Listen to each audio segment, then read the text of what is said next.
taking favorites for the most part. But yeah, I'm gonna lay off of this game. Next game on the docket, we have the Vikings. They're going into Green Bay. It's gonna be clear, upper 60s to low 70s. You have Minnesota +3. Over under is 45. Money line is +130, -155. Against the spread, Minnesota's 3-0, and we have Green Bay at 2-1. Overall, Minnesota's 3-0, and Green Bay is 2-1. So we have the last 10. Minnesota's 4-6, 4-2 against the spread. And then you have 4-6 on the over-under. Green Bay is 6-4 in the last 10, 6-4 against the spread, and 7-3 in the over-under. So 7 out of the last 10 games have been over. Head-to-head, Green Bay has that 6-4, 4-6 against the spread, 4-6 on the over-under. Minnesota looks okay with injuries, and the Packers, Jordan Love is questionable. If Jordan Love is out, guaranteed take the Vikings. Their defense is looking good. If I had to pick here, I would take Minnesota. I would take Minnesota +3 in this game. All right, now let's go to the Colts. The Colts are favored. No, I'm sorry. Pittsburgh's favorite here, -1.5. 40's the over-under. Money line is +130, -130, +110. Against the spread, Pittsburgh's 3-0. The Colts are 2-1. Pittsburgh's 3-0 overall this year, and the Colts are 1-2. The last 10, Pittsburgh 6-4 overall. They're 6-4 against the spread, 5-5 on the over/under, and same thing with the Colts. They're 5-5 in the last 10 against their spread. They're 5-5, and they're over/under 6-4. Head-to-head, Pittsburgh has an 8-2 against the spread, 6-4. And over/under is 8-2. So 8 of the last games have been over. The Colts have both their center and their right tackle questionable. So that's huge there. And it's only 1.5. Ooh. If I had to pick here, I would take the Colts. Just because it really doesn't make any sense to me. But of course, the Colts have their center and their right tackle questionable. And that is huge right there. That's pretty huge right there. All right, let's head over to San Francisco, where the Patriots are in town. This is a 405 game. All right. New England's 1-2. San Francisco's 1-2. It's going to be clear in the upper 80s. You have New England +10. San Francisco just lost last week, and again, they're giving 10. Seems like a lot to New England. Kind of smells. So if I had to, I would take San Francisco here -10, even though it's a lot of points. New England is 1-1 against the spread. San Francisco is 1-2 against the spread. The last 10, New England is 3-7, 5-4-1, and they're 5-5 in the over/under. San Francisco is also 5-5 in their last 10, but their record against the spread is 3-7, over/under 7-3. So a lot of their games have been over. They're both even at 2-2 all the way across, head-to-head. All right, so they've only probably faced each other like 4 times. You have the left tackle, left guard out for New England. Debo and Trent Williams, they're both questionable. So there you go. Trent Williams, he blocks he blocks the blind side for Brock, and Debo is big time wide receiver. They're number 1 wide receiver and playmaker. So look to see, wait to see what the injury report is if it comes out later on this morning, and then jump on that if you have a play. All right. We're going to head over to Arizona, 405. You have the Commanders at Arizona. What temperature there is going to be anywhere between 107 and 109 degrees. But it's a good thing they have a retractable roof, and I'm pretty sure they're going to have that roof retracted. You know what I'm saying? So let's go ahead and see where we at. Yeah, Washington +3.5. Okay, over/under 49. A lot of people love this over here. So if I had to make a play here, I would take the under. But you can't, I don't know. The Commanders are looking good. They're looking really, really good. But so do the Cardinals. You have a young quarterback at the Commanders, Jalen Daniels. I don't know. This is going to be a close game. They've been unstoppable this year. I think they're like in the top 3 as far as teams that score per possession, somewhere around 80%. So until I see them stopped, I'm going to have to go with the Commanders. So let me get the Commanders by the half point. Take them at +4. Austin Eckler's out and Jamison Crowder's out. And for the Cardinals, their tight end is out. But that's about it. Okay, so this is gonna be a good game. This is a game that I'm gonna watch. All right, so let's head over to Las Vegas. Cleveland's in town. This is also another game that's indoors. It's 4:25 kickoff. You have Cleveland -2, over under 35.5. Money line is -135 plus 115. Both teams are 1-2 against the spread. All right, the last 10, you have Cleveland 5-5 and 5-5 against the spread, 7-3 with the over under. Vegas is 4-6. 6-3-1 and 6-4. Head to head, Vegas has it 6-4, but the Browns own against the spread. Well, they don't own, but they're up 6-4, and against the spread, they're 4-6. So a lot of these games have been under. I like the over in this game. I took the over for the Browns and the Giants last week, and that didn't go over. Tight end, left tackle, and right tackle out.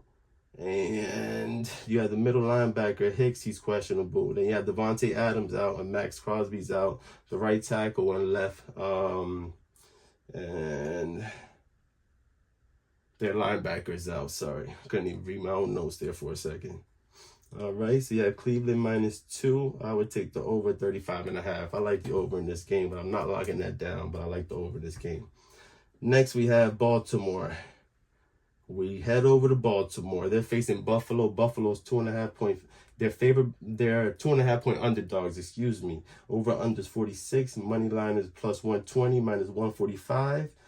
The Buffalo's 2-1 against the spread. Ravens are 1-2. The last 10, Buffalo is 9-1, and they're 6-4 against the spread. 6-4 in the over under. Baltimore 6-4.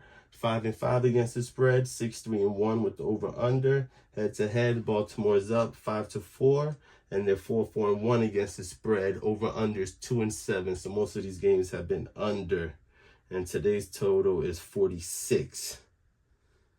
Okay, Buffalo has the middle linebacker Bernard out, and Baltimore has their center, nose tackle questionable, and the left guard is doubtful. So that's pretty huge there. I don't know. I like Buffalo. Buffalo is looking strong. They're one of the favorites to win. They're favored to win the Super Bowl this year. So I would have to go with Buffalo. Baltimore let Dallas come back last week, and they're not looking too good. I'm not convinced yet. So I would take Buffalo in this game. I would buy the half point and take them at +3. You know? Yes, that's a play. I was thinking, I was like, should I lock that down right now? But I'm going to go ahead and, no, I'm not going to lock that down. Let's stay away from that right now. Okay. Then let's head over to Miami. It's going to be in the mid-80s, partly cloudy. You have Tennessee coming into town. They're +2.5. 37 over under, +110, -135. Against the spread, Tennessee is 0-3, and Miami's also 0-3. So it looks like somebody might be covering today, unless the line goes up to 3. And Miami wins by 3. The last 10, Tennessee is 3-7, 3-6-1, and they're 4-5-1 over under. Miami's 4-6, 3-7 against the spread, 3-7 and over under. So a lot of these games have been under. Head to head, they're 5-5. Head to head last 10, 5-5 against the spread, 6-4 in the over under. Tennessee is nothing big as far as injuries, and Miami, we know Tua's out. The left tackle's out, and a few others. So I would take Tennessee. Miami, Skyler's he's not the QB today. They're going with somebody else. And I see Tennessee getting their first win today. So take Tennessee by the half point. Take them at +3. Boop, boop, boop, boop, boop. Then we're going to go to Seattle. Actually, no, I'm sorry. We're going to go to Detroit, which is a dome stadium, so weather's not going to be an issue. You have Seattle in town. Seattle's +3.5 with an overall record of 3-0. They have Detroit with an overall record of 2-1. Over under is 46. Money line is +155, -190. Against the spread, they're 1-7. Seattle is, and Detroit is 2-1. The last 10, Seattle is 6-4, 4-4-2, 5-4-1. Then you have Detroit is 7-3, 8-2 against the spread. So if you've been taking Detroit, you've been making some money on them. And I actually won against Detroit, I believe. I think it was in week 2. Next week, we'll go over my stats and my locks and how I'm doing there. And then they're 5-5 over under. Head to head, Seattle owns this 8-1, 6-3 against the spread, 5-4 over under. Seattle has won 6 in a row. And you have several on defense for the Lions. And their center is out. Okay, so you have Seattle. They're 8-2 against this. The Denver's 8-2. You have that. They're 3-0. This is gonna be a tough game. This is gonna be a really good game. If I had to pick something here, I would take the under in that game. That is for sure. All right, then we have, can't forget, we have the Chargers here in LA. All right, it's a 4:25 kickoff. It's gonna be clear in the 70s for the game. Herbert he sprained his ankle, all right, about 2 weeks ago in the win over the Panthers. He sat out 2 days. You know, he was off practice, but then he started against the Steelers last week.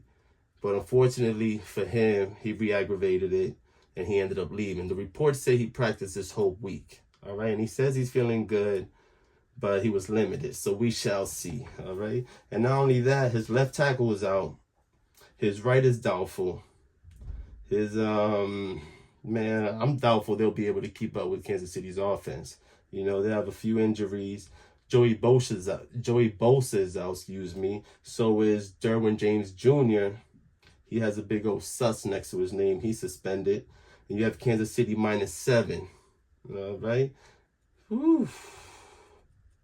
They've won 9 out of their last 10. 9 in a row. Okay?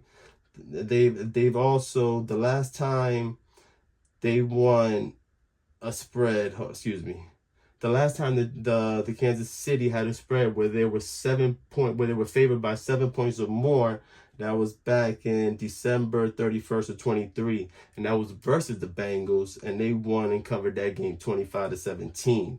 All right, so they got that. And the last time that they faced the Chargers, it was January 7th in 2024. And they covered. They were +3. They won the game 13-12. That was a field goal feast there, you know. But the Chargers dominated in all aspects. I mean, the stats, they dominated in mostly all the stats. And let me see, KC, no real injuries, you know, except for Isaiah and Clyde Edwards-Helaire. Both of their running backs, but they had, and a couple others. But they have Carson Steele, Samaje Perine, and Hunt as running backs. So, you know, I'm pretty sure that they'll be able to do the job. Here, I'm going to go ahead and lock this game down. I don't think they're going to be able to make it happen today. He's injured, hobbling around. Take Kansas City -7. Lock it down. If you can, by the half point, bring it down to 6.5. So if they win by field goal, you're not sitting there stuck. All right. Go ahead and make some money today. Let's go. The underdog pick. We have underdog picks here. They came in. And Mr. Gut, we're going to be going against each other for the first time. He likes the Chargers +7. That's the one there. And there's one more. You know what? It's actually on my phone. So I'm going to go ahead and write it in there. And I'll put it in the comment section. If you have a play for today, go ahead and leave a comment in the comment section. This is the spread zone. Here we don't bet, we don't gamble, we make plays. Bet with your head and not with your heart. And this right here, this is for people who can afford to lose. So once you go place that wager, make that play, kiss that money goodbye. All right? Don't wager money that you need, all right? Because I don't need any comments in the comment section. So I'm like, oh, you know, I lost my lunch money, I lost my rent money. No, we're not doing that here, okay? This is for fun, entertainment purposes only. Have fun, enjoy football today, and we'll be back. Spread zone. What's the definition of success? What it mean to you? Traveling, having money, doing what you want to do. Or is it something deeper, like helping all your people? What if you try to lead them and they bite their hand and feed them? You know you can't reach them, but you know you can't leave them. Either one is coming with a cost, and neither one is cheaper. See, the moments of truth be the twist and the turn. Word the gangstar, cause it's still hard to earn. Learn from mistakes, my fate's to sit straight in a dual motor Tesla X on interstates. Been inside the space since the first grind time rhyme. 40-some years old.